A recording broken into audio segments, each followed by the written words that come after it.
Baik, selamat datang, selamat bergabung dalam mata kuliah akuntansi pajak. Hari ini kita pertemuan yang kelima. Pada pertemuan hari ini kita akan bahas tentang pajak penghasilan final. Ya, pajak penghasilan final atau biasa disebut dengan PPh pasal 4 ayat 2, di mana setiap pemotongan atas pajak penghasilan tersebut tidak bisa dikreditkan pajaknya. Ya, jadi kalau sudah dipotong berarti sudah tidak bisa lagi digunakan, ya. Sudah tidak bisa lagi dipergunakan sehingga dikatakan sebagai PPh final. Tentu teman-teman ingin mengetahui ya apa saja yang masuk dalam kategori PPh final tersebut. Nah, penghasilan yang dikenakan pemotongan pajak penghasilan pasal 4 ayat 2, yang pertama ada penghasilan dari persewaan tanah dan atau bangunan. Ya, sewa tanah dan atau bangunan, misalnya sewa apartemen atau sewa eh, gedung untuk perusahaan, sewa tempat untuk melakukan seminar, lalu melakukan sewa-sewa lainnya selama masuk dalam kategori sewa tanah dan atau bangunan. Kemudian penghasilan dari obligasi yang diperdagangkan di bursa efek, ya. Penghasilan dari obligasi yang mana diperdagangkan di bursa efek. Jadi kalau kita bicara penghasilan atas surat utang atau obligasi ini dan juga diperdagangkan di pasar sekuritas atau di pasar saham. Nah, penghasilan dari pengalihan hak atas tanah dan atau bangunan. Ya, kalau misalnya ada peralihan atau misalnya dialihkan kepemilikannya dari tanah ini atau bangunan tersebut dari si bos terus ke anaknya si bos. Ya, berarti berpindah. Seperti itu. Kemudian yang keempat adalah penghasilan dari bunga deposito, kemudian ada tabungan, jasa giro, dan juga diskonto sertifikat Bank Indonesia. Lalu ada penghasilan dari transaksi penjualan saham di bursa efek, penghasilan dari penyerahan hadiah undian, ya, penghasilan dari penyerahan hadiah undian, lalu ada penghasilan dari penyerahan jasa konstruksi. Ya, berikut itu adalah jenis-jenis penghasilan yang memang dikenakan pemotongan PPh pasal 4 ayat 2 atau PPh final. Ya, berarti udah ada gambaran ya bagi teman-teman, oh ternyata ini loh yang dibilang bahwa pajaknya itu tidak bisa dikreditkan. Kalau sudah dipakai, ya berarti kalau sudah dipotong pajaknya berarti tidak bisa lagi dikreditkan. Nah, kita lihat satu persatu untuk membahas esensi daripada transaksi-transaksi tersebut. Yang pertama penghasilan dari persewaan tanah dan atau bangunan, ya. Teman-teman bisa lihat di sana penyewa dalam hal penyewa ini adalah badan pemerintah, subjek pajak dalam negeri, ya. Kemudian ada penyelenggara kegiatan, lalu ada BUT atau bentuk usaha tetap, ya kan. Selanjutnya ada KSO, ya. KSO itu apa sih Pak? KSO itu adalah kerjasama operasional atau biasa disebut dengan joint venture atau joint operation. Joint venture atau joint operation atau biasa disingkat dengan KSO. Ya, kalau teman-teman sudah belajar AKL 2 tentu sudah memahami tentang hal ini. Ya, bahwa kerjasama operasional itu adalah sebuah istilah mengenai dua perusahaan atau lebih yang melakukan kerjasama operasional dalam menyelesaikan suatu proyek. Ya, biasa seperti itu. Kemudian ada perwakilan perusahaan luar negeri lainnya, perwakilan perusahaan luar negeri lainnya, dan orang pribadi yang ditetapkan oleh Dirjen Pajak. Ya. orang pribadi yang memang ditetapkan oleh Dirjen Pajak itu, yang dipotong oleh penyewa ya. Lalu kalau yang menyewakan melalui penyetoran sendiri dalam hal penyewa adalah orang pribadi atau bukan subjek pajak selain yang disebutkan pada huruf A di atas. Contohnya kayak gimana sih Pak kalau yang menyewakan dalam kondisi seperti itu? Misalnya nih, ada perusahaan dia sewa gedung. Nah, sewa gedungnya itu gedungnya dimiliki oleh orang pribadi, tapi gedungnya dipakai oleh perusahaan untuk operasional. Pasti kan si orang pribadi itu nggak mikirin kan mau dipotong pajak atau enggak. Nah, si perusahaan yang menyewa ini karena dia dipotong oleh PPH, nih kompornya itu nih mendidih nih, tumpah kompor. Nah, bila teman-teman melihat bahwa yang menyewakan ini kondisi yang pada saat penyewa atau orang pribadi tersebut berarti dia kan nggak aware ya dengan pemotongan pajak, sehingga si yang menyewa inilah yang harus melakukan penyetoran pajak dan melaporkannya sendiri. Jadi dalam hal contoh yang tadi saya kasih, bahwa si perusahaan tersebut dia yang harus potong PPh finalnya atas sewa tanah dan atau bangunan dan dia setorkan sendiri ke negara. Lalu berapa Pak tarifnya untuk penghasilan dari persewaan tanah dan atau bangunan? Untuk penghasilan dari sewa tanah dan atau bangunan, tarifnya adalah 10% dari jumlah bruto nilai persewaan tanah dan atau bangunan. Ya, seperti itu. Dan sifatnya final ya, tarifnya 10%, misalnya sewa gedungnya 350 juta katakanlah gitu ya setahun. Berarti 350 juta dikali 10%. Nah, itu adalah PPh final yang harus disetorkan ke negara. Harus dipotong, lalu harus disetorkan ke negara. Nah, bila teman-teman lihat di sini ya, untuk sewa harta, ya kan, sewa harta ada tanah bangunan, kendaraan, angkutan darat, dan juga harta lainnya. Berkaitan dengan sewa harta untuk tanah bangunan, PPh final 10% dikalikan dengan bruto. Ya, PPh final 10% kali bruto. Kemudian kendaraan angkutan darat. Kalau kendaraan angkutan darat berarti kenanya PPh pasal 23, 2% kali bruto. Berarti untuk yang kendaraan angkutan darat bukan sebagai PPh final ya teman-teman ya. Jadi yang kendaraan angkutan darat itu kalau sewa, misalnya kayak gimana sih Pak? Misalnya nih perusahaan sewa bis buat antar jemput karyawan. Ya biasa kan kalau di pabrik itu ada shift ya, shift 1, shift 2, shift 3. Lalu si pabrik ini atau perusahaan ini tentunya akan melakukan apa? Dia akan melakukan, eee, angkut ngangkutin si karyawan atau buruhnya ya. Nah, si karyawan tersebut berhak untuk mendapatkan pemotongan, si kendaraan yang disewakan ini harus dipotong PPh pasal 23 sebesar 2%. Nah, sifatnya bisa dikreditkan, ya seperti itu. Kemudian untuk harta lainnya, ya untuk harta lainnya selain tanah dan atau bangunan, itu dikenakan PPh pasal 23, 2% kali bruto dan sifatnya juga tidak final atau bisa dikreditkan. Ya, jadi teman-teman bisa lihat ya perbedaannya ya. Oh, kalau tanah bangunan pasti sifatnya final, 10% kali bruto. Tapi kalau kendaraan angkutan darat, harta lainnya, dia bersifat tidak final. Ya, teman-teman bisa melihat perbedaannya di sana. Nah, kita lihat ya contohnya ya. PT Rental mempunyai beberapa rumah. Ada ruko dan juga gudang untuk disewa. Lalu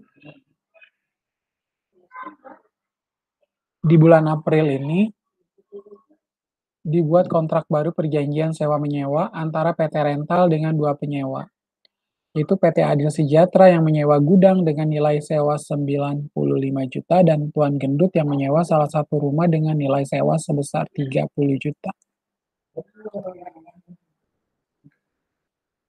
Ya, jadi kalau lihat seperti ini, Lalu ada pertanyaan, aspek perpajakan apa sih yang harus dipenuhi dengan kondisi tersebut? Ya, si PT Adil Sejahtera ini karena dia menyewa gudang, nilai sewa 95 juta, berarti masuk sebagai sewa tanah dan atau bangunan. 10% dikali 95 juta berarti 9,5 juta rupiah yang harus dipotong PPh final. Ya, itu yang pertama. Lalu yang kedua, Tuan Gendut menyewa salah satu rumah dengan nilai sewa sebesar 30 juta. Ya, karena si Tuan Gendut ini adalah orang pribadi, ya, dan dia juga sewa tanah dong atau rumah ya. Ini tema tanah dan atau bangunan kan ini kan. Sama juga dipotong PPh final. 30 juta dikali dengan 10%. Berarti 3 juta. Ya, seperti itu. Itu adalah aspek yang harus dipenuhi.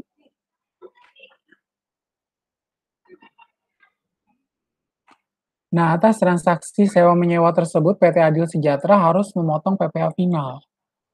Ya, atas transaksi sewa menyewa tersebut, PT Adil Sejahtera ini harus memotong PPh final pasal 4 ayat 2 atas pembayaran sewa kepada PT Rental 10% kali 95 juta, hasilnya adalah 9,5 juta yang harus dipotong pajak. Dan juga membuat bukti potong atas nama PT Rental dan menyetorkan pemotongan tersebut serta melaporkan SPT masa PPh pasal 4 ayat 2. Ya, jadi ada PPh pasal 4 ayat. Nah, sementara itu karena Tuan Gendut bukan WP orang pribadi yang ditunjukkan sebagai pemotong pajak, maka PPh pasal 4 ayat 2 yang terutang atas sewa rumah tersebut harus disetor sendiri oleh PT Rental sebesar 10%, yaitu 10% kali 30 juta, yaitu 3 juta. Ya, jadi si Tuan Gendut ini kan dia pasti nggak paham ya, waduh ada harus potong pajak ya, berarti si penyewa yang akan menyetorkan sendiri. Gak mungkin kan, kalau ini orang pribadi dia mau potong pajak gua, adalah biar gua tunduk terhadap peraturan perundang-undangan pajak di Indonesia, gue sendiri yang akan melakukan pemotongan pajak dan juga akan melakukan pelaporan pajak. Ya, maksudnya demikian.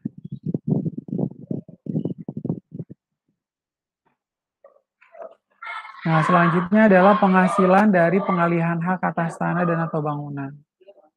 Ya, penghasilan dari pengalihan hak atas tanah dan atau bangunan yang dimaksud dengan pengalihan hak atas tanah dan atau bangunan adalah penjualan, kemudian tukar menukar, perjanjian pemindahan hak, lalu ada pelepasan hak, penyerahan hak lelang, hibah, atau cara lain yang disepakati dengan pihak lain selain pemerintah. Ya, itu yang dimaksud pengalihan hak atas tanah dan atau bangunan. Poin yang pertama, ya itu adalah poin kita yang pertama. Nah, kemudian penjualan, tukar menukar termasuk reslek, pelepasan hak, penyerahan hak atau cara lain yang disepakati dengan pemerintah guna pelaksanaan pembangunan termasuk pembangunan untuk kepentingan umum yang tidak memerlukan persyaratan khusus. Lalu ada penjualan, tukar menukar, reslek, pelepasan hak, penyerahan hak, atau cara lain kepada pemerintah. Tadi kan dengan pemerintah, yang ini kepada pemerintah guna pelaksanaan pembangunan untuk kepentingan umum yang memerlukan persyaratan khusus. Ya, kenapa sih Pak beda-beda? Ada yang dengan, ada yang kepada. Karena itu yang membedakan kita dengan transaksi dengan bendaharawan pemerintah atau badan-badan yang ada di pemerintah. Makanya bunyinya begitu ya. Dengan pemerintah berarti dengan badan pemerintahan atau dengan bendaharawan pemerintah. Seperti itu. Yaitu 3 poin yang dimaksud dengan pengalihan hak atas tanah dan atau bangunan. Lalu ada tarif sebesar berdasarkan ketentuan pasal 17 Undang-Undang PPh bagi wajib pajak badan termasuk koperasi yang usaha pokoknya mengalihkan hak dan mengalihkan hak atas tanah dan atau bangunan. Ya, seperti itu.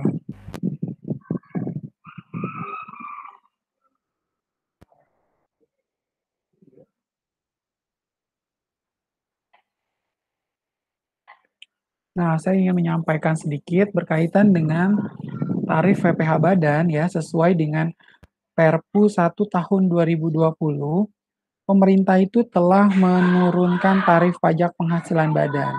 Ya, sebelumnya sebesar 25% menjadi 22%. Awalnya kan yang kita tahu selama ini adalah 25% kan. Sejak dikeluarkannya Perpu 1 tahun 2020 menjadi 22% untuk tahun pajak 2020 dan 2021 dan menjadi 20% untuk mulai tahun pajak 2022. Ya, seperti itu. Lalu tarif yang berikutnya adalah 5% dari jumlah bruto ya, kita lanjutkan di bawah. Ya, ini yang kedua yang 5% dari jumlah bruto nilai pengalihan hak atas tanah dan atau bangunan bagi wajib pajak badan, termasuk koperasi yang bukan usaha pokoknya mengalihkan hak atas tanah dan atau bangunan. Bersifat tidak final. Ya, lalu 5% dari jumlah bruto nilai pengalihan hak atas tanah dan atau bangunan bagi wajib pajak orang pribadi, yayasan, atau organisasi sejenis yang mengalihkan hak atas tanah dan atau bangunan, baik yang usaha pokoknya maupun usaha yang maupun bukan usaha pokoknya yang mengalihkan hak atas tanah dan atau bangunan dan bersifat ini. Ya, sifatnya adalah final. Nah, jadi teman-teman bisa lihat ya, oh tarifnya ternyata 5% ya untuk pengalihan hak atas tanah dan atau bangunan. Karena itu ada di mana sih Pak? Di situ ada di Bea Perolehan Hak Atas Tanah dan atau Bangunan BPHTB. Tarif BPHTB itu memang 5% ya dari jumlah bruto nilai pengalihan hak atas tanah dan atau bangunan bagi wajib pajak orang pribadi, yayasan atau organisasi sejenis yang mengalihkan hak atas tanah dan atau bangunan, baik yang usaha pokoknya maupun bukan usaha pokoknya yang mengalihkan hak atas tanah dan atau bangunan dan bersifat final. Lalu pengalihan penghasilan dari pengalihan hak atas tanah dan atau bangunan. Ya, kita lihat pengecualian pengenaan PPh pengalihan hak atas tanah dan atau bangunan. Khusus buat apa aja nih? Satu, ada hibah kepada keluarga dalam garis lurus. Ya, garis lurus itu maksudnya gimana Pak? Dari orang tua ke anak ke cucu ya. Itu namanya garis lurus. Orang tua ke bawah, anaknya ada 6 ya berarti turun ke bawah ke anakannya tersebut ya, 6-6-nya tersebut. Itu namanya hubungan keluarga sedarah garis lurus. Lalu badan keagamaan, pendidikan, sosial, atau pengusaha kecil berdasarkan surat keterangan bebas. Selanjutnya ada pengalihan kurang dari 60 juta rupiah dan tidak dipecah-pecah oleh wajib pajak orang pribadi yang total penghasilannya tidak melebihi PTKP. Lalu berapakah PTKP kita sekarang? Sebesar 4,5 juta rupiah per bulan ya kan. Dan tiap setahunnya untuk per tahunnya adalah 4,5 juta dikali dengan 12 berarti 54 juta rupiah per tahun untuk PTKP. Lalu pengalihan kepada pemerintah untuk kepentingan umum, lalu warisan berdasarkan surat keterangan bebas, kemudian dalam rangka penggabungan, peleburan, dan pemekaran usaha dengan nilai buku berdasarkan surat keterangan bebas. Nah, lalu bagaimana dengan cara pelunasannya? Cara pelunasannya, orang pribadi atau badan yang menerima atau memperoleh penghasilan dari pengalihan hak atas tanah dan atau bangunan. Dari pihak selain pemerintah wajib membayar sendiri pajak. Ya, lalu orang pribadi atau badan yang menerima atau memperoleh penghasilan dari pengalihan hak atas tanah dan atau bangunan dari pemerintah yang tidak memerlukan persyaratan khusus dipungut PPh oleh bendaharawan atau pejabat yang melakukan pembayaran atau pejabat yang menyetujui tukar menukar. Ya, jadi berikut itu adalah cara pelunasannya ya. Mulai dari orang pribadi atau badan ya yang menerima atau memperoleh penghasilan dari pengalihan hak atas tanah dan atau bangunan dari pihak selain pemerintah itu wajib membayar sendiri pajak. Lalu yang kedua dari pemerintah yang tidak memerlukan persyaratan khusus dipungut. Emang bisa Pak, ada yang kayak gitu ya, atau pejabat itu memang atau departemen ini tidak diperkenankan untuk dipungut pajaknya. Jadi tidak perlu dimasukkan di sana. Lalu penghasilan dari bunga deposito dan tabungan serta diskonto sertifikat Bank Indonesia ya. Jadi ini adalah salah satu penghasilan yang memang tidak atau yang masuk dalam kategori sebagai penghasilan bersifat final. Ya, bunga deposito dan tabungan serta diskonto sertifikat Bank Indonesia. Nah, itu dipotong PPh. Atas penghasilan berupa bunga dengan nama dan dalam bentuk apapun yang diterima atau diperoleh dari deposito dan tabungan serta diskonto sertifikat Bank Indonesia. Bersifat final, ya seperti itu. Jadi untuk teman-teman yang punya deposito, ya biasanya tuh di atas 7 juta rupiah, itu baru dikenakan tarif PPh atas bunga deposito sebesar 20%. Ya biasa begitu, nanti dipotong pajak dan sifatnya adalah final. Nah, tarif sebesar 20% dari jumlah bruto terhadap wajib pajak dalam negeri dan bentuk usaha tetap. 20% dari jumlah bruto terhadap wajib pajak dalam negeri dan bentuk usaha tetap. Lalu ada 20% dari jumlah bruto atau dengan tarif berdasarkan perjanjian penghindaran pajak berganda yang berlaku terhadap wajib pajak luar negeri. Ya, jadi maksudnya adalah berkaitan dengan penghasilan dari bunga deposito ini ya, teman-teman bisa lihat kita nggak bisa memotong pajak juga dengan lancar dan mulusnya semuanya kita potong aja, tapi kita tetap harus tunduk terhadap apa? Tunduk terhadap tax treaty atau perjanjian penghindaran pajak berganda. Jangan sampai seorang wajib pajak, katakanlah wajib pajak luar negeri ya, warga negara asing, orang pribadi atau badan asing, itu kita potongin pajak dia. Mentang-mentang dia nerima penghasilan di sini, lalu kita potong sana sini pajaknya, padahal ternyata bisa jadi pemotongannya malah jadi double. Nah, itu nggak boleh. Kita tidak bisa melakukan hal demikian. Pemotongan pajak hanya boleh dilakukan satu kali. Ya, misalnya ada warga negara asing terima penghasilan atas bunga deposito di Indonesia. Udah dipotong pajaknya, tapi begitu dia kembali ke negara dia dipotong lagi, nggak bisa. Makanya si warga negara asing itu harus dapat bukti potong PPh pasal 4 ayat 2 atas penghasilan dia di deposito. Ya, dari sana depositonya langsung dipotong pajak sebesar 20%. Seperti itu.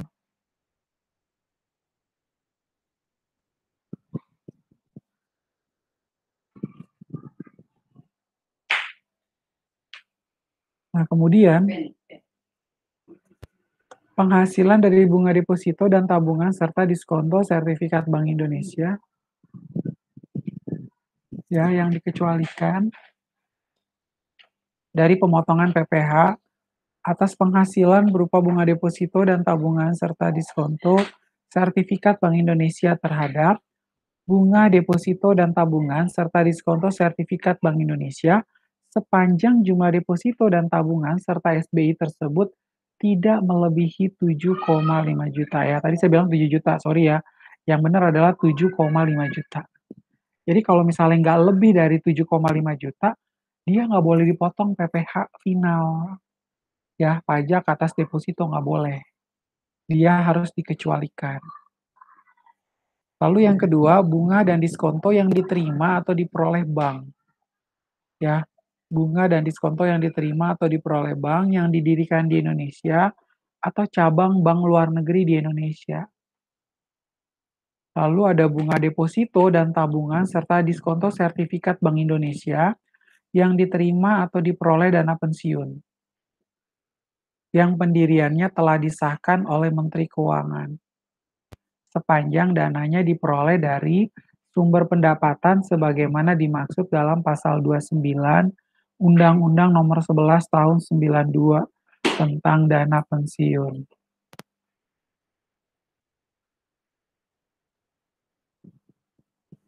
Ya, bila teman-teman lihat hal tersebut,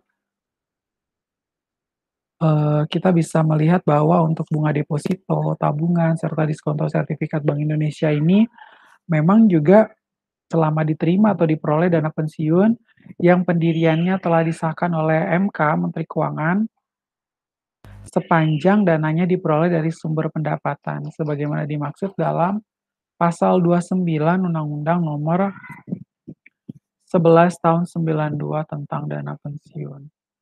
Ya, jadi dana pensiun pun kita kecualikan.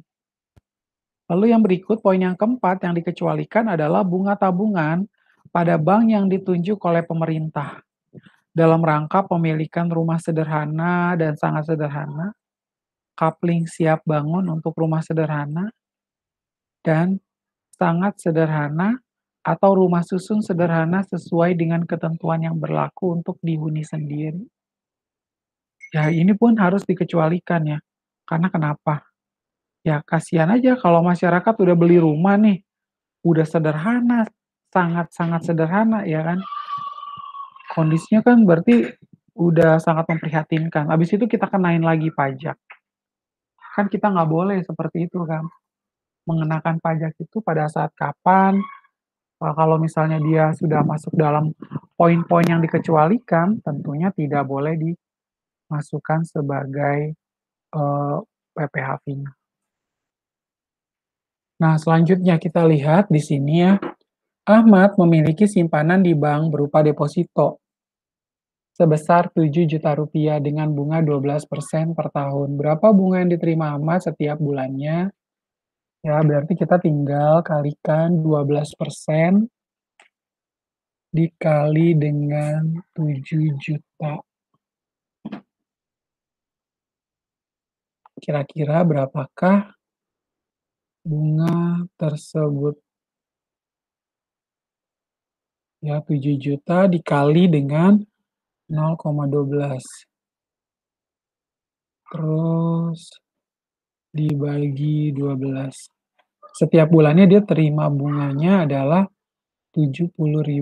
Nah, tapi tidak boleh dipotong PPh final. Kenapa Pak nggak boleh dipotong? Karena dia depositonya itu masih di bawah 7,5 juta rupiah ya, jadi nggak boleh dipotong PPh final. Hati-hati di sini kita.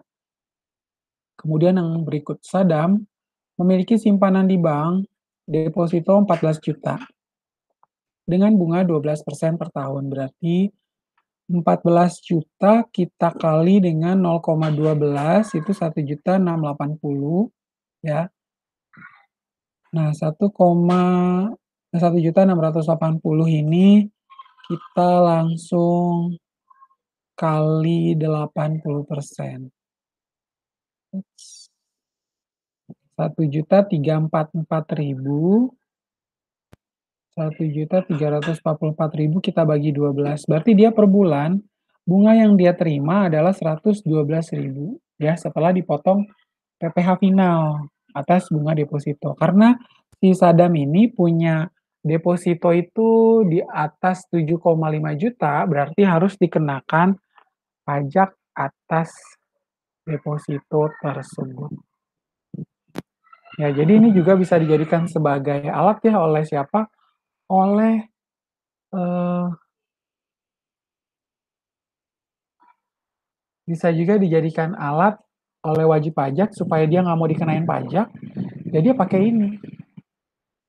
Ah, saya nggak mau dikenain pajak, saya mau bikin depositonya di bawah aja lah. Di bawah berapa, Pak? Di bawah 7,5 juta. 7,4 lah, biar nggak dikenain PPh final. Boleh ya. Jadi dia punya deposito di beberapa bank sekaligus, tapi semua depositonya di bawah 7,5 juta semua. Di bawah 7,5 juta semua supaya apa? Supaya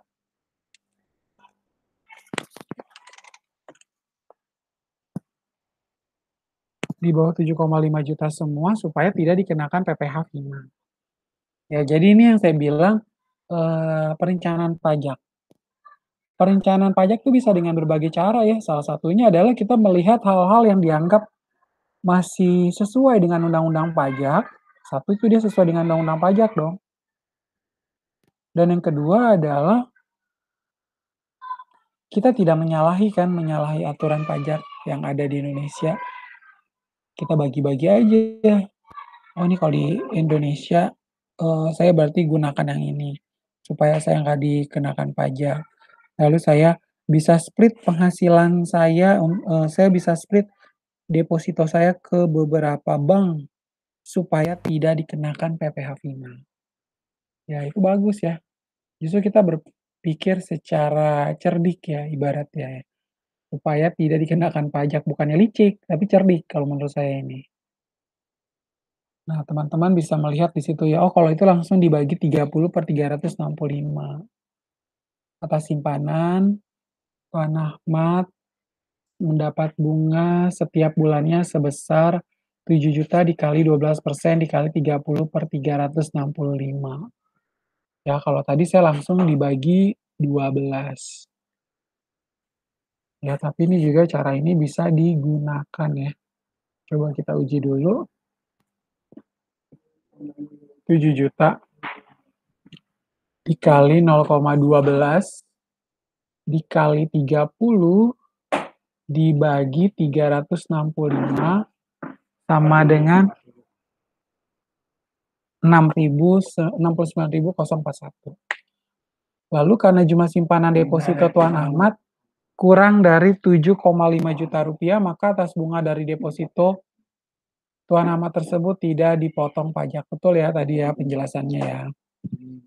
Nah, atas simpanan bank tersebut, Tuan Sadam mendapat bunga setiap bulannya sebesar 14 juta, ya ini cara yang dilakukan di sini ya, kali dengan 12%, dikali 30, dibagi dengan 365.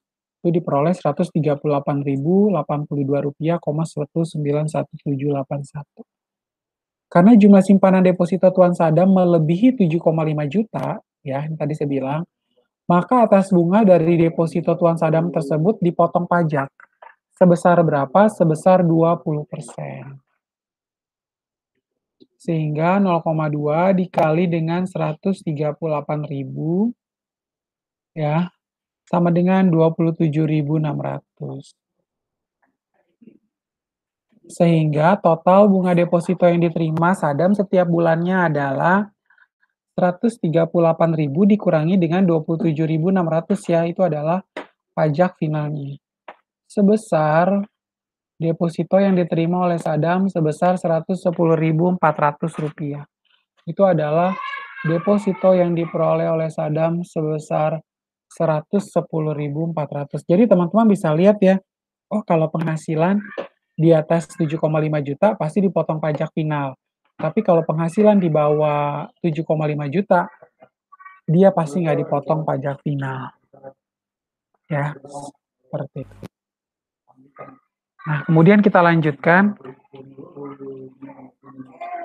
penghasilan dari penyerahan hadiah undian ya. Jadi ini hadiah undian.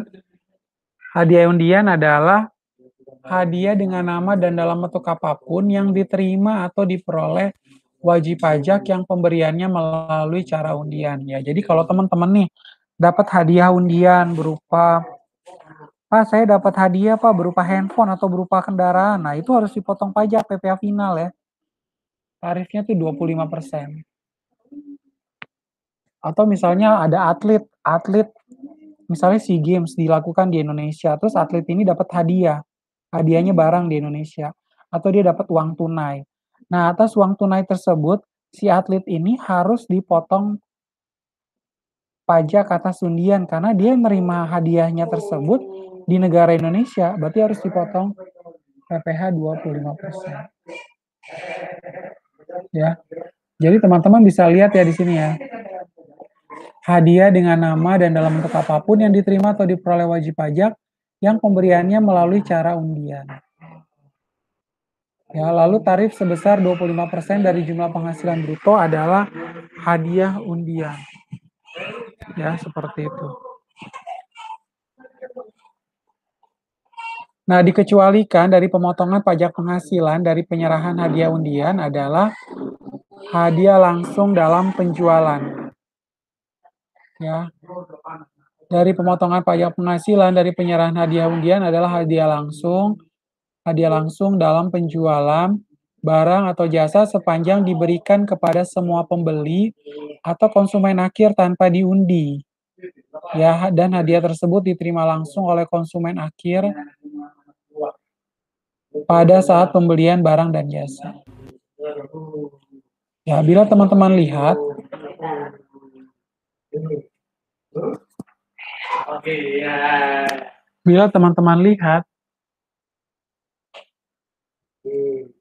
saya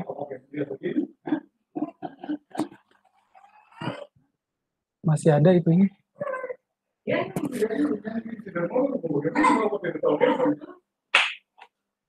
Dikecualikan dari pemotongan pajak penghasilan berapa?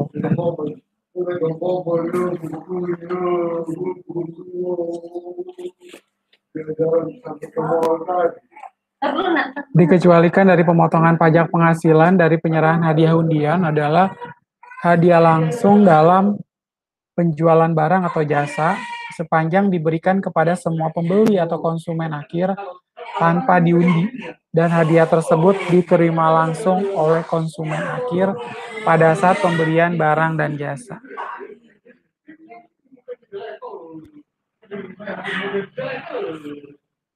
Ya, bila teman-teman lihat di sana, tentu ini masuk dalam kategori yang dikecualikan karena nggak pakai diundi lagi, langsung diberikan kepada konsumen akhir. Ya, seperti itu. Nah, kemudian kita lanjutkan ya. Penghasilan, nah ini udah masuk ke poin yang ke-6, ya, penghasilan dari penyerahan hadiah undian. Nah, selanjutnya adalah hadiah untuk bila teman-teman lihat di sini, dia terbagi atas 2. Ada hadiah undian PPh final 25% bruto. Ya, sifatnya final. Lalu ada lomba penghargaan, pekerjaan, jasa, dan kegiatan. Ya, ada wajib pajak badan, dia dikenakan PPh pasal 23 15% kali bruto ya kalau hadiah tersebut diberikan kepada wajib pajak badan. Kemudian kalau dia adalah wajib pajak luar negeri yang tadi saya bilang, karena tadi kan misalnya ada atlet ini ikut lomba di SEA Games. Ya, kalau misalnya dia berlomba di SEA Games, sehingga dia membawa nama dari negaranya, katakanlah dari Singapura, tiba-tiba mendapat hadiah uang tunai. Nah, itu dipotong PPh pasal 26, 20% dari bruto. Nah, teman-teman berhati-hati karena apa? Kan wajib pajak luar negeri, berarti kita tunduk kepada perjanjian penghindaran pajak berganda. Tadi saya sampaikan, kalau atlet bisa saja dia dipotong 25%. Tapi kalau misalnya dia itu, kalau misalnya anak itu, misalnya dia berada di Indonesia sudah lebih daripada 108, atlet itu sudah berada di Indonesia lebih dari 183 hari, nah dia udah bisa-bisa tidak dipotong lagi PPh pasal 26 20%, melainkan dipotong PPh final 25%. Ya. Kategori yang ini nih, ini tetap dikategorikan sebagai final loh. Wajib pajak luar negeri PPh pasal 26 20% kali bruto itu sifatnya final, ya. Kemudian wajib pajak orang pribadi PPh pasal 21 pasal 17 dikali bruto, itu untuk orang pribadi dalam negeri. Tapi hati-hati ya, untuk lebih ke arah pekerjaan, jasa, dan kegiatan sebenarnya menurut saya. Dia kalau di lomba atau penghargaan, dia lebih jatuhnya di sini, kalau dia orang pribadi. Kenanya 25%. Tapi kalau misalnya menyangkut pekerjaan, jasa, atau kegiatan, contohnya apa-apa? Contohnya melakukan pekerjaan yang dilakukan oleh orang pribadi ya, dia melakukan jasa kebersihan atau misalnya dia melakukan, jasa pemeliharaan, misalnya taman, si perusahaan ini punya taman, lalu dibersihkan oleh si tukang kebun. Dia membawa nama orang pribadi ya. Nah, tentunya dia bisa dikenakan 21, ya karena pekerjaan jasa kerja. Tapi kalau misalnya dia lomba penghargaan, ya kan, itu dia lebih ke arah hadiah undian. Dia harus kenanya tuh final 25%, seperti itu. Nah, kita lihat bulan April merupakan bulan keberuntungan bagi Boni, atlet renang, karena hari Jumat kemarin dia mendapatkan sebuah Kijang Innova undian dari Bank Miun senilai 200 juta. Di samping itu beberapa hari sebelumnya dimenangkan ke kejuaraan daerah renang DKI dengan hadiah uang tunai sebesar 35 juta rupiah. Berapakah pajak yang terutang? Ya, jadi teman-teman bisa lihat bulan April ini merupakan bulan keberuntungan bagi Boni, atlet renang. Nah, karena hari Jumat kemarin dia mendapatkan sebuah Kijang Innova undian dari Bank Miun senilai 200 juta. Di samping itu beberapa hari sebelumnya dia memenangkan Kejurda Renang DKI, kejuaraan daerah renang DKI dengan hadiah uang tunai sebesar 35 juta rupiah. Berapakah pajak yang terutang? Ya, pajak yang terutang kita lanjutkan di sini. Hadiah undian atas Kijang Innova senilai 200 juta langsung kita kalikan dengan pajak atas undian 25% dikali 200 juta. Nilainya berapa? 50 juta, ya kan? Kemudian hadiah lomba renang senilai 35 juta, dia bukan dipotong pajak atas hadiah undian, melainkan dipotong tarif progresif pasal 17 PPh pasal 21. Seperti yang ada di sini. Di sini ya, PPh pasal 21, pasal 17 kali bruto. Berarti kita sesuai dengan tingkatan penghasilannya ya, 5% dikali 25 juta, 1.250.000. Lalu sisanya 10 juta di tingkatan kedua ya, 10% dikali 10 juta sama dengan 1 juta. Sehingga Boni akan dipotong PPh final 4 ayat 2 sebesar 50 juta oleh Bank Miun karena apa? Karena hadiah mobil ya. Karena hadiah Kijang Innova senilai 200 juta. Dipotong pajaknya 50 juta. Pak, itu kan hadiahnya mobil. Dia dipotong pajak 50 juta. Berarti dia store 50 juta ke bank, betul. Dia akan menyetorkan uang senilai 50 juta kepada bank. Dan PPh pasal 21 sebesar 2.250.000 oleh penyelenggara atas hadiah lomba renang senilai 35 juta rupiah. Ya, lebih untungan dipotong PPh tarif progresif 17 ya, lebih kecil. Karena kalau kita potong 35 juta dengan menggunakan tarif pajak undian ya jauh lebih rugi ya. Malah merugikan si penerima hadiah tersebut. Ya, jadi ini secara lebih jelas dan lebih gamblang ya penjelasannya. Kita lanjutkan. Poin yang ketujuh, penghasilan dari penyerahan jasa konstruksi.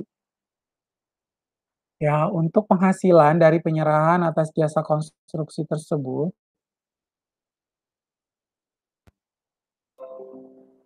atas penghasilan yang diterima atau diperoleh wajib pajak yang memenuhi kualifikasi sebagai pengusaha kecil berdasarkan sertifikat yang dikeluarkan oleh lembaga yang berwenang, serta yang mempunyai nilai pengadaan sampai dengan 1 miliar rupiah dikenakan pajak penghasilan yang bersifat final. Ya, jadi gini ya, penghasilan dari penyerahan jasa konstruksi selama perusahaan itu adalah perusahaan jasa konstruksi atau kontraktor, kerjaannya ngapain, Pak? Ya kerjaannya ngebangun rumah, bangun gedung, bangun pabrik, bangun jalan, misalnya jalanan aspal menuju dari pabrik ke kantor utama, misalnya seperti itu. Nah, itu masuk dalam kualifikasi ini ya. Nah, nanti di dalamnya itu biasanya, setiap pengusaha jasa kontraktor ini, dia memiliki SIUJK namanya, Surat Izin Usaha Jasa Konstruksi. Di dalamnya tertera bahwa pengusaha ini adalah pengusaha kecil, pengusaha menengah, ataukah pengusaha menengah ke atas. Ya bisa terlihat di sana. Karena dia ada kualifikasi, klasifikasi mulai dari pengusaha kecil, menengah, dan menengah ke atas, tentu pengenaan tarifnya juga berbeda. Ya kita nggak bisa samain.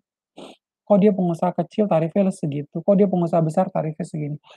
Pasti berbeda ya, jadi tidak bisa disamakan.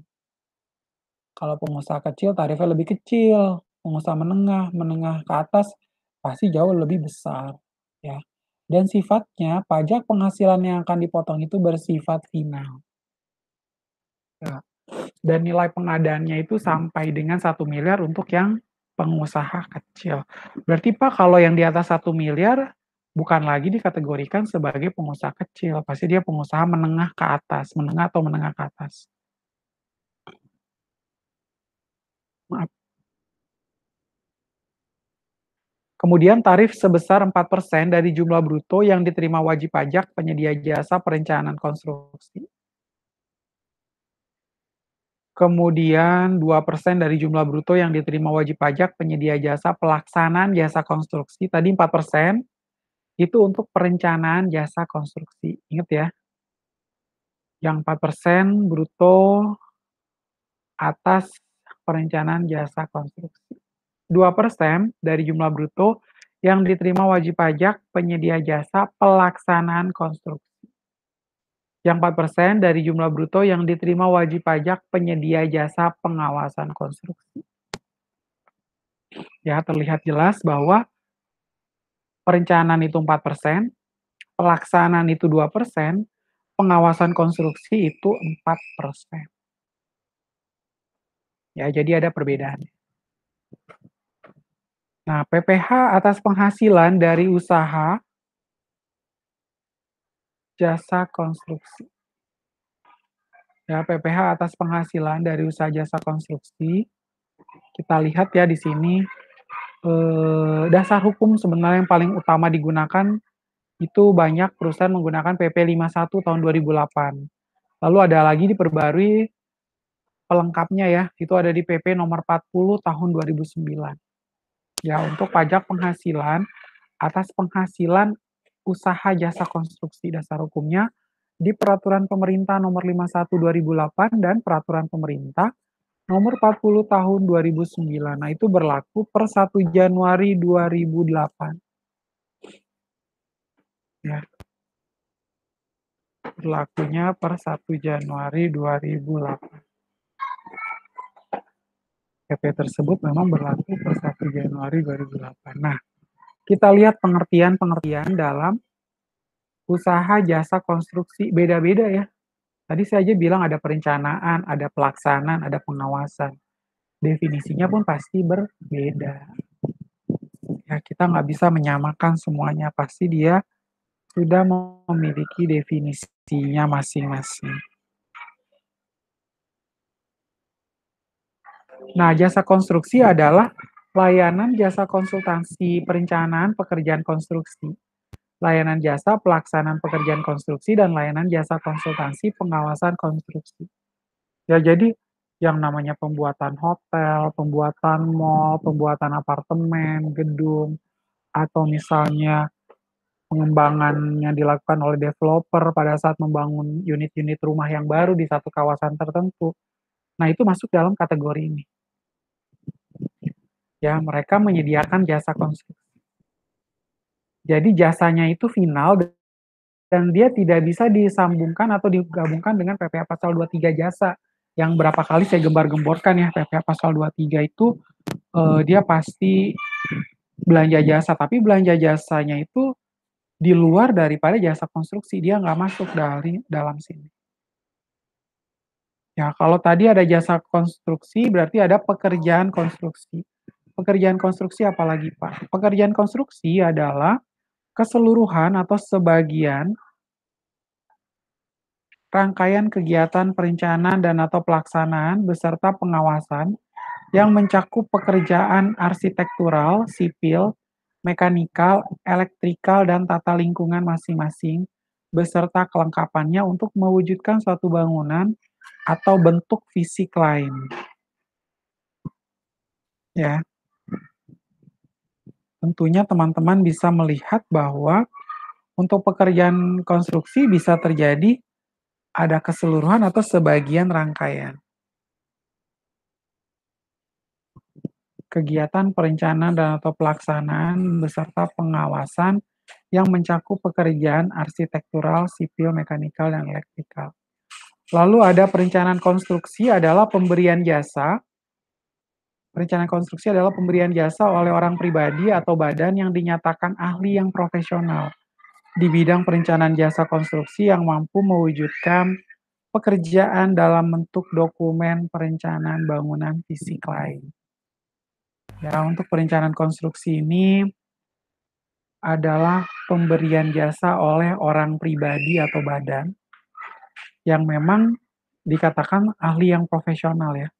Dia sudah terbiasa dengan perencanaan jasa konstruksi yang mampu mewujudkan pekerjaan dalam bentuk dokumen perencanaan bangunan fisik lain. Lalu ada pelaksanaan konstruksi.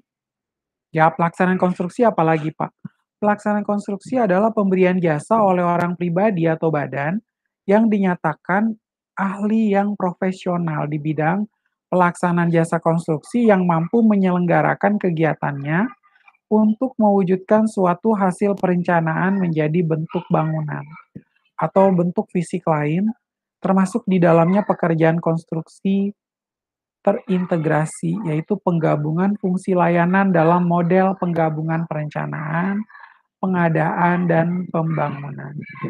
Engineering, procurement, and construction, serta model penggabungan perencanaan dan pembangunan design and build. Ya, itu adalah pelaksanaan konstruksi. Ya, teman-teman bisa melihat perbedaannya. Oh, tadi jasa konstruksi adalah ini. Pekerjaan konstruksi sudah ada ini. Kemudian ada perencanaan konstruksi dan pelaksanaan konstruksi.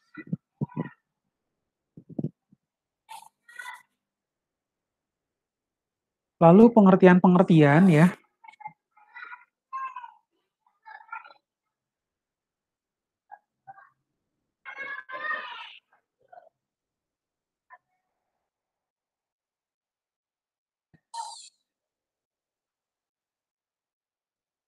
Ya, untuk pengawasan konstruksi adalah pemberian jasa oleh orang pribadi atau badan yang dinyatakan ahli yang profesional di bidang pengawasan jasa konstruksi yang mampu melaksanakan pekerjaan pengawasan sejak awal pengawasan pekerjaan konstruksi sampai selesai dan diserah terimakan, yaitu pengawasan konstruksi. Kemudian ada pengguna jasa adalah orang pribadi atau badan, termasuk bentuk usaha tetap yang memerlukan layanan jasa konstruksi. Ada juga ya BUT yang memang menjalankan layanan jasa konstruksi. Lalu ada penyedia jasa adalah orang perseorangan atau badan, termasuk bentuk usaha tetap yang kegiatan usahanya menyediakan layanan jasa konstruksi. Baik sebagai perencana konstruksi, pelaksana konstruksi, dan pengawas konstruksi maupun sub-subnya. Lalu yang berikut adalah nilai kontrak. Ya, nilai kontrak atau jasa konstruksi adalah nilai yang tercantum dalam suatu kontrak jasa konstruksi secara keseluruhan. Kan pasti ada dong nilai kontraknya, tertera di dalam contractual agreement, pasti kan? Atau di dalam MOU yang sudah disepakati bersama. Nah, kita lanjut. Subjek pajak usaha jasa konstruksi siapa aja, Pak? Untuk subjek pajak usaha jasa konstruksi, subjek pajaknya ada wajib pajak orang pribadi, kemudian ada wajib pajak badan, lalu ada bentuk usaha tetap. Ya, WP orang pribadi, wajib pajak badan, dan bentuk usaha tetap. Yang mana memang bergerak di bidang jasa perencanaan konstruksi, jasa pelaksanaan konstruksi, dan jasa pengawasan konstruksi.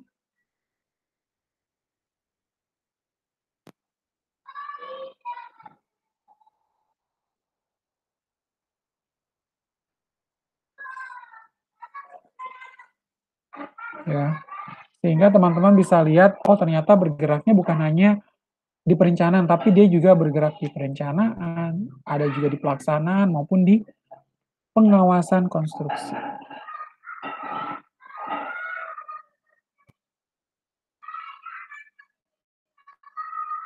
Nah, kita lanjutkan. Tarif dan dasar pengenaan PPh usaha jasa konstruksi.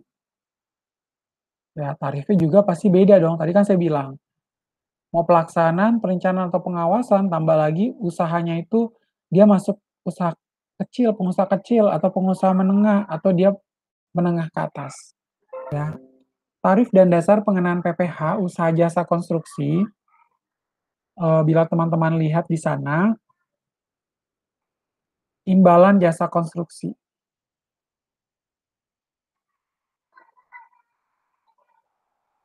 Sifatnya adalah final, terbagi atas dua, jasa pelaksanaan dan juga jasa perencanaan pengawasan.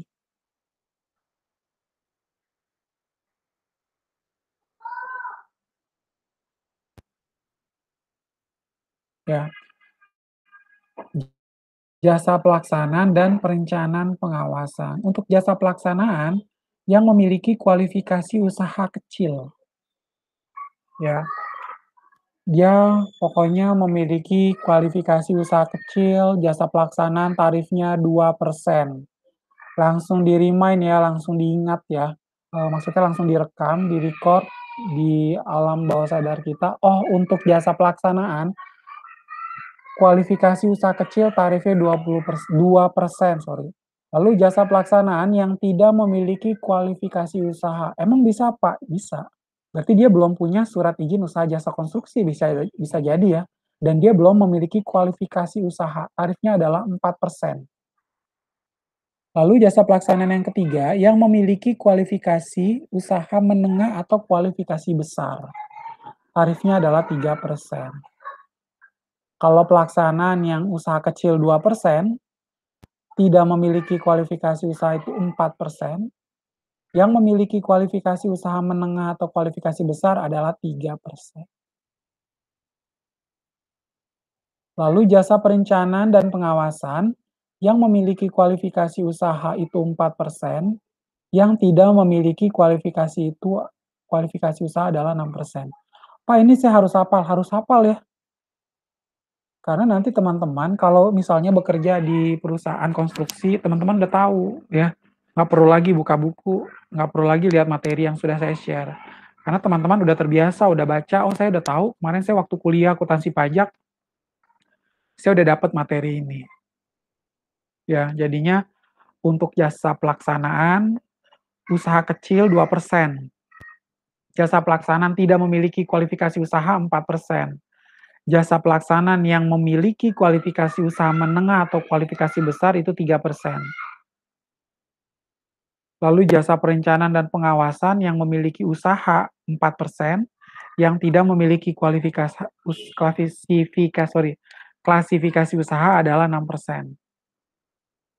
Kenapa sih harus diapalin? Karena yang teman-teman yang mau buka kantor konsultan pajak sendiri, Dan mau ujian BKP bersertifikat konsultan pajak biasanya nih keluar nih soal ini, tarifnya berapa.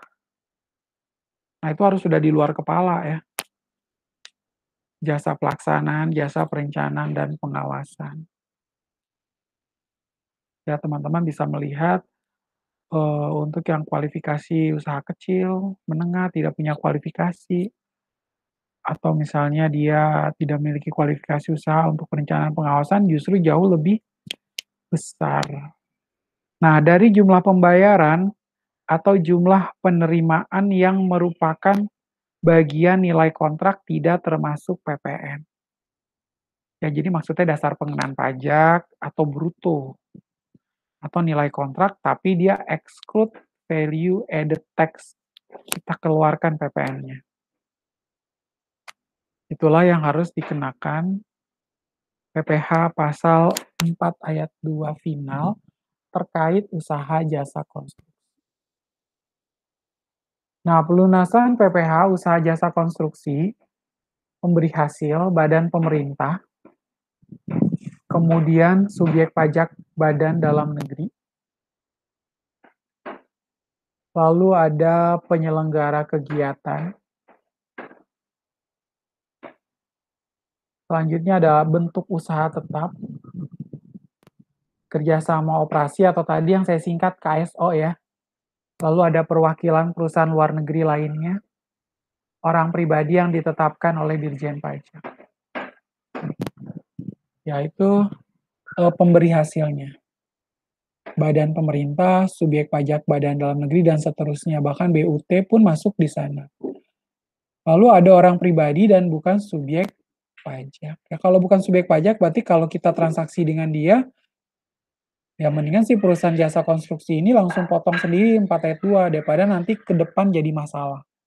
Bahaya ya kalau tiba-tiba ini jadi masalah. Karena mau nggak mau tetap harus dibayarkan, kalau kita telat pun akan kena denda. Ya, jadi pelunasan PPh itu melalui pemotongan oleh pemberi hasil, lalu penyetoran sendiri oleh pemberi jasa. Ya kalau misalnya kita pakai jasa usaha konstruksi di bawah naungan sebuah perusahaan PKP lagi, nah kita langsung potong 4 ayat 2, kita nggak perlu tunggu lama lagi ya. Karena itu sudah jadi kewajiban kita. Setiap kali memakai usaha jasa konstruksi, kita harus potong PPh pasal 4 ayat 2 atas jasa konstruksi. Yes, kembali lagi. Sorry.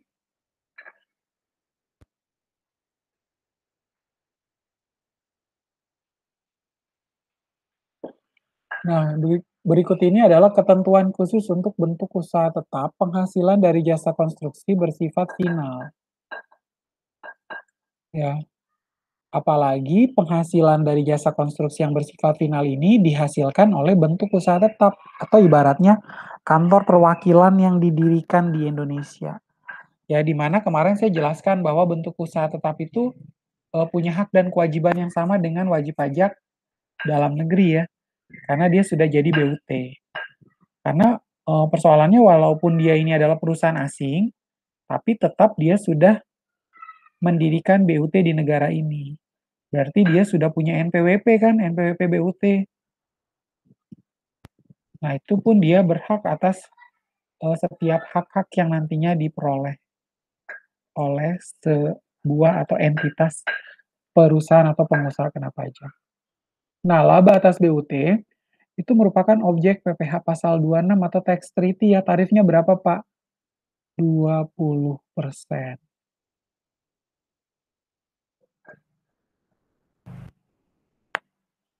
Ya, sehingga dikenakan pajaknya adalah 20%.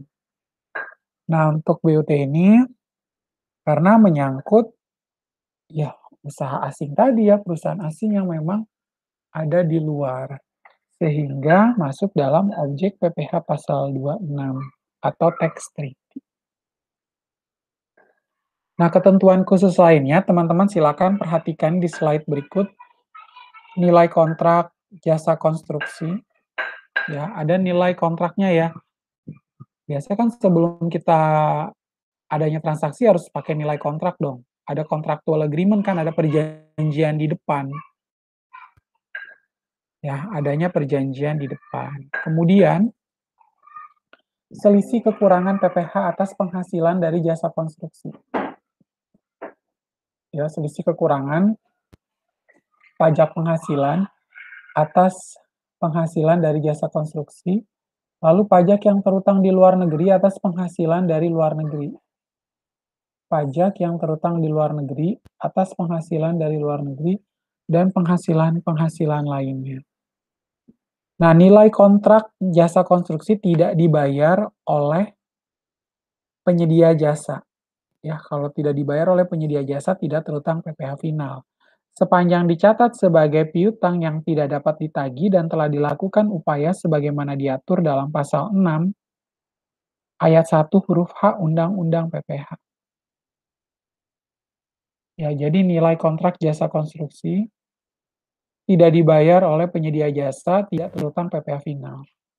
Sepanjang dicatat sebagai piutang yang tidak dapat ditagih dan telah dilakukan upaya sebagaimana diatur dalam pasal 6 ayat 1 huruf H Undang-Undang PPh.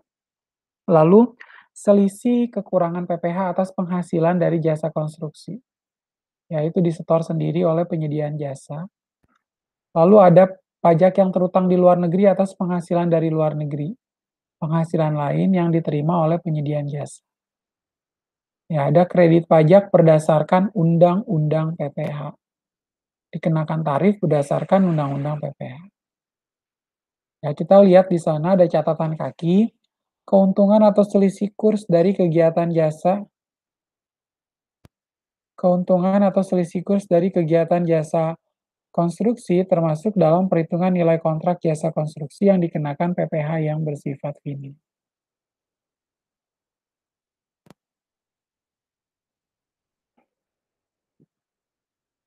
Ya, jadi keuntungan atau selisih kurs dari kegiatan jasa konstruksi termasuk dalam perhitungan nilai kontrak jasa konstruksi yang dikenakan PPh yang bersifat final. Nah, tata cara pemotongan, penyetoran, dan pelaporan PPh oleh pemberi hasil. Ya, pemberi hasil ini wajib memotong PPh pada saat pembayaran uang muka dan termin dan memberikan bukti pemotongan PPh final atau bukti potong PPh pasal 23 ya. Jadi kita harus pada saat kita udah bertransaksi, misalnya dengan salah satu perusahaan jasa konstruksi kan kita mau bayar ke perusahaan ini kan kita harus potong PPh pasal 4 ayat 2. Setelah kita potong, kita terbitkan SPT masa PPh pasal 4 ayat 2, lalu bukti potongnya kita buatkan satu buat kantor pajak, satu buat di owner di perusahaan sendiri, yang satunya harus diberikan kepada si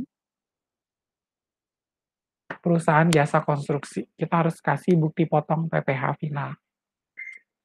Ya Pak, itu kenapa sih Pak kok ada bukti potong PPh pasal 23 juga? Nah, kadang ada kalanya gini ya, dia nggak masukkan dalam PPh atas jasa konstruksi, tapi dia masuk ke dalam belanja jasa PPh pasal 23.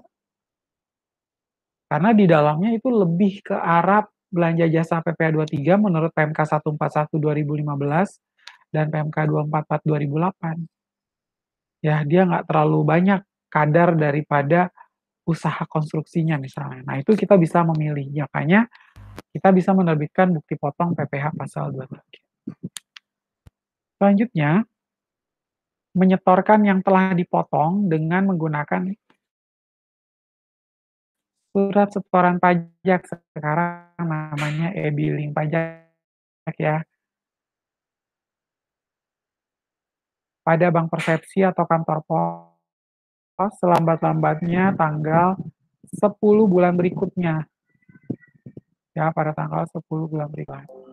Lalu melaporkan pemotongan atau penyetoran KPD ya kepada kantor pelayanan pajak setempat selambat-lambatnya tanggal 20 bulan berikutnya setelah bulan pembayaran imbalan. Misalnya nih, Pak, kemarin saya bayar perusahaan jasa konstruksi 350 juta tanggal 23 Maret.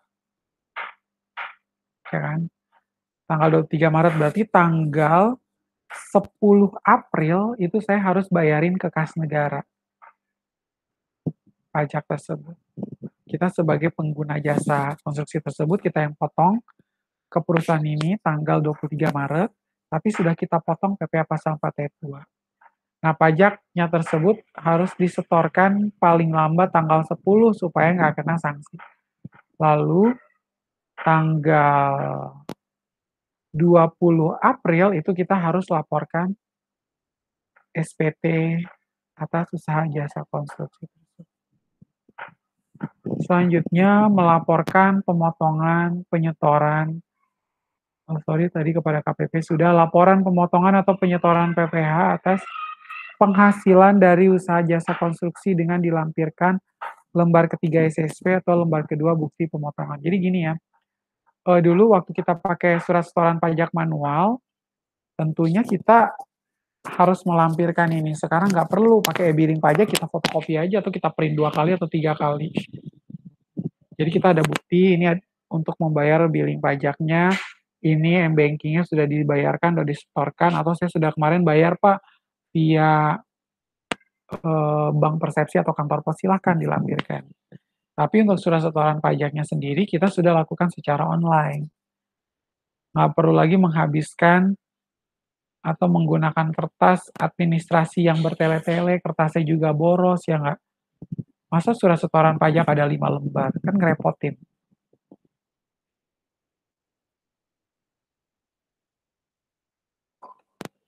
Kemudian tata cara penyetoran dan pelaporan PPh oleh pemberi jasa.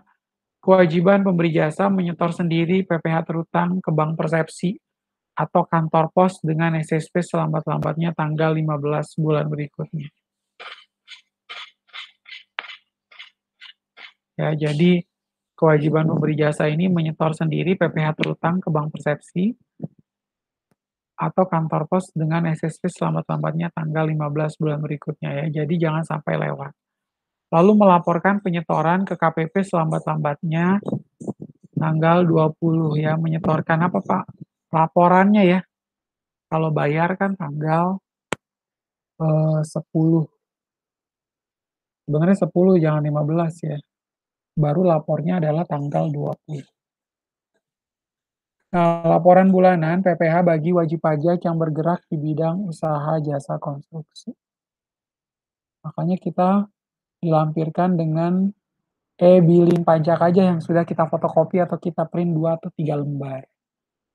Tinggal kita kasih salah satu bahwa ini adalah surat setoran pajaknya atau e-billing pajaknya dengan sudah dibayarkan ya. Bukti pembayarannya juga difotokopi atau aslinya langsung di staples dengan e-billing pajak tersebut. Ya, paham ya berarti ya. Kemudian ketentuan peralihan. Ya, berkaitan dengan ketentuan peralihan terhadap kontrak yang ditandatangani sebelum tanggal 1 Januari 2008 diatur pembayaran kontrak atau bagian dari kontrak sampai dengan 31 Desember 2008. Pengenaan PPh berdasarkan PP nomor 140 tahun 2000 tentang PPh atas penghasilan dari usaha jasa konstruksi. Ya, nomor 140 tahun 2000. Kemudian untuk pembayaran kontrak atau bagian dari kontrak setelah tanggal 31 Desember, pengenaan PPh berdasarkan peraturan pemerintah ini. Nah, kerugian dari usaha jasa konstruksi yang masih tersisa sampai dengan tahun 2008 hanya dapat dikompensasikan sampai dengan tahun pajak 2008. Ya, untuk kerugian dari usaha jasa konstruksi yang masih tersisa sampai dengan tahun 2008 hanya dapat dikompensasikan sampai dengan tahun pajak 2008. Ya, jadi untuk kerugian tersebut untuk usaha jasa konstruksi yang memang masih ada tahun 2008, kita nggak kompensasikan ke 5 tahun berikutnya ya, seperti perusahaan pada umumnya, tapi hanya pada akhir tahun pajak 2008. Ya, kurang lebih demikian.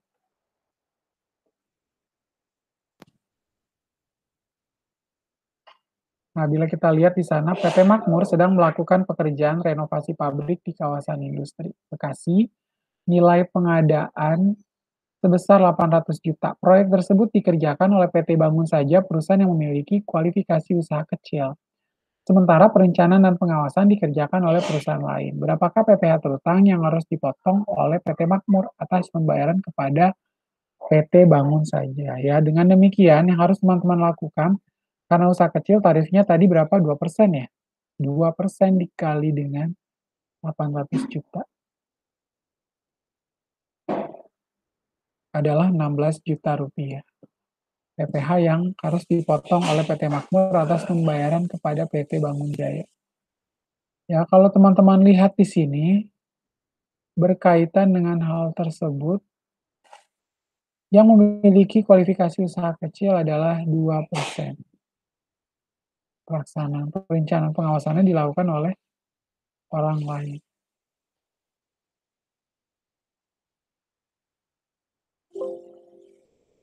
Ya, selanjutnya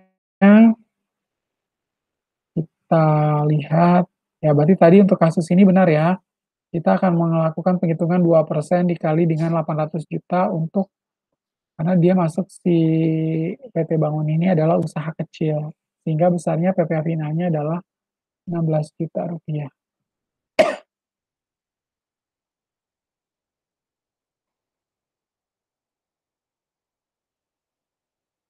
Nah, kita lanjutkan. Nah, ini saya juga searching di salah satu website yang menurut saya bagus dan teman-teman bisa jadikan supaya bisa belajar dari materi yang sudah di-share tersebut. Ya, bila teman-teman lihat di sini,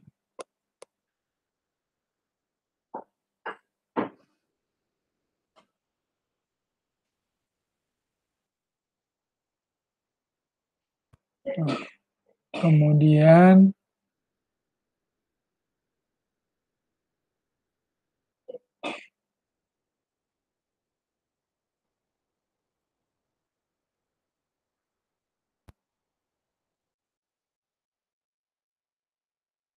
pajak penghasilan final merupakan, ada lihat bersama. Selanjutnya adalah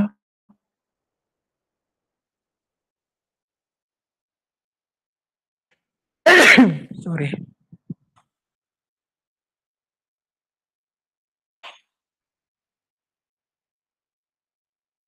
Objek PPh final dan tarifnya tadi sudah saya gambarkan juga ya di dalam slide PDF yang sudah di-share kepada teman-teman. Bunga deposito atau tabungan, diskonto sertifikat Bank Indonesia dan jasa giro dikenakan tarif 20% kecuali yang diterima bank, dana pensiun, tabungan kepemilikan, rumah sangat sederhana, tabungan atau deposito di bawah 7,5 juta harusnya itu. Kemudian bunga simpanan yang dibayarkan oleh koperasi kepada anggota koperasi orang pribadi dikenakan tarif 10% kecuali bunga di bawah Rp240.000. Itu pun tidak dikenakan pajak ya yang di bawah 240.000. Selanjutnya, bunga obligasi, surat utang, dan surat utang negara lebih dari 12 bulan, kecuali bunga dan atau diskonto yang diterima oleh dana pensiun dan bank, baik bank dalam negeri atau perwakilan bank luar negeri di dalam negeri yang PPh-nya tidak final. Adapun bunga obligasi yang dimaksud adalah sebagai berikut. Bunga dari obligasi dengan kupon bagi wajib pajak dalam negeri dan badan usaha tetap BUT dikenakan tarif 15%. Ya, bunga dari obligasi dengan kupon bagi wajib pajak dalam negeri dan badan usaha tetap dikenakan tarif 15%. Bunga dari obligasi dengan kupon bagi WP luar negeri non-BUT seusai perjanjian penghindaran pajak sesuai perjanjian penghindaran pajak berganda dikenakan tarif 20%. Lalu diskonto dari obligasi dengan kupon bagi wajib pajak luar negeri non-BUT sesuai BUT dikenakan tarif 15% dari selisih harga jual atau nilai nominal di atas harga perolehan obligasi atau tidak termasuk harga berjalan ya, 15% ya untuk diskonto dari obligasi dengan kupon bagi WP luar negeri non-BUT. Ini Angelus nih. Kemudian diskonto dari obligasi dengan kupon bagi WP luar negeri non-BUT sesuai P3B dikenakan tarif 20% dari selisih lebih harga jual atau nilai nominal di atas harga perolehan obligasi atau tidak termasuk harga berjalan. Kemudian diskonto dari obligasi tanpa bunga bagi wajib pajak dalam negeri dan BUT dikenakan tarif 15% dari selisih harga jual atau nilai nominal di atas harga perolehan obligasi.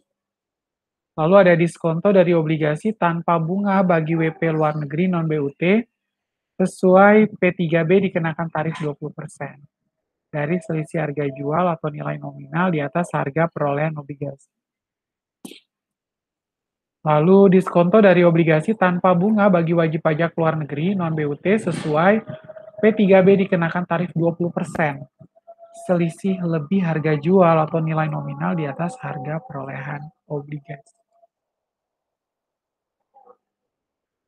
Lalu ada bunga dan atau diskonto dari obligasi yang diterima dan atau diperoleh WP reksadana yang terdaftar pada BAPEPAM, Badan Pengawas Pasar Modal dan Lembaga Keuangan untuk tahun 2009 sampai 2010 dikenakan tarif sebesar 0%.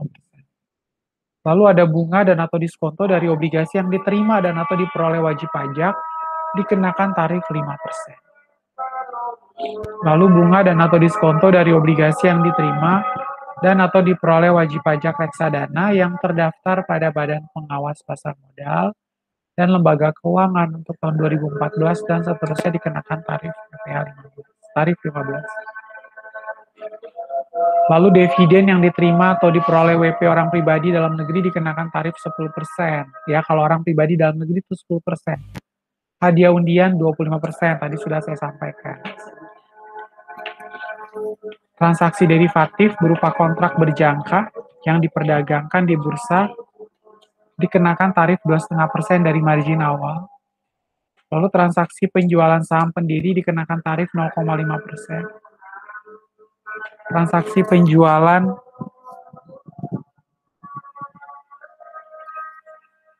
penjualan bukan saham pendiri dikenakan tarif 0,1%. Ya, kalau saham pendiri 0,5%, kalau bukan saham pendiri itu 0,1%. Lalu ada jasa konstruksi yang terdiri atas pelaksana jasa konstruksi kecil dikenakan tarif 2%. Ya, tadi teman-teman juga sudah mendapatkan penjelasan tersebut. Lalu pelaksana jasa konstruksi tanpa sertifikasi dikenakan tarif 4%. Pelaksana jasa konstruksi sedang dan besar dikenakan tarif 3%. Lalu ada perancang atau pengawas jasa konstruksi oleh penyedia jasa konstruksi dengan sertifikat usaha dikenakan tarif 4%. Ya, untuk perancang atau pengawas jasa konstruksi oleh penyedia jasa konstruksi dengan sertifikat usaha dikenakan tarif 4%. Perancang atau pengawas jasa konstruksi oleh penyedia jasa konstruksi tanpa sertifikat usaha dikenakan tarif 6%. Persewaan atas tanah dan bangunan dikenakan tarif 10%. Ya, teman-teman, tadi kita udah cuma tinggal mengulang doang ya. Sebenarnya kita udah dapetin semua di PDF yang tadi saya share.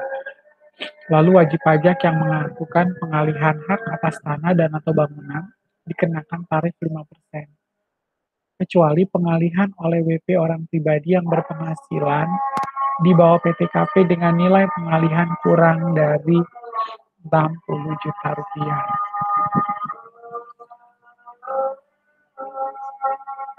Ya, jadi ada pengecualian ya. Lalu ada penjualan, tukar-menukar, pelepasan hak, hibah, warisan, atau cara lain kepada pemerintah untuk pelaksanaan pembangunan dan kepentingan umum yang memerlukan persyaratan khusus. Nah, itu pun pengecualian juga.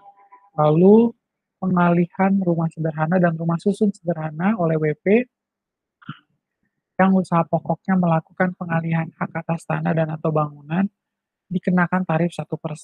Lalu transaksi penjualan saham atau pengalihan penyertaan modal pada perusahaan pasangannya yang diterima oleh perusahaan modal Ventura dikenakan tarif 0,1%. Lalu usaha dengan total peredaran bruto atau omset sampai dengan 4,8 M dalam setahun dikenakan tarif 0,5% ya. Dulunya 1% nih. Tarifnya yang dipotong dari total omset penjualan per bulan dan dibayarkan pada tanggal 10 setiap bulan. Nah, teman-teman bisa lihat di sana ya, untuk cara perhitungannya, cara perhitungan PPh final sesuai dengan tujuan awal diberlakukannya oleh PPh final cukup sederhana, yaitu perkalian nominal objek pajak dengan persentase tarif pajak yang dikenakan. Nah, contohnya PPh atas usaha dengan omset 48 miliar rupiah dalam setahun. Jika dalam satu bulan omset penjualan Anda 100 juta rupiah per bulan, maka pajak Anda adalah 100 juta dikali 0,5% ya. Ini namanya PPh final 4 ayat 2 sesuai dengan PP tahun PP 46 dan juga yang sudah diperbarui menjadi PP 23. Ya, ada PP 46 dan yang berikutnya PP 23 tahun 2013. Ya, 500.000. Kalau tidak salah itu tahun 2013 itu adalah 500.000 jadinya diperoleh dari 100 juta dikali dengan tarif UMKM, PPh final UMKM 0,5% sama dengan 500.000 rupiah. Ya, 100 juta kali 0,5%. Oke, baik. Untuk perkuliahan kita hari ini saya cukupkan sampai di sini. Teman-teman tetap jaga kesehatan, perhatikan protokol kesehatan, gunakan masker, gunakan hand sanitizer, dan sampai ketemu minggu depan. God bless you and Buddha bless you.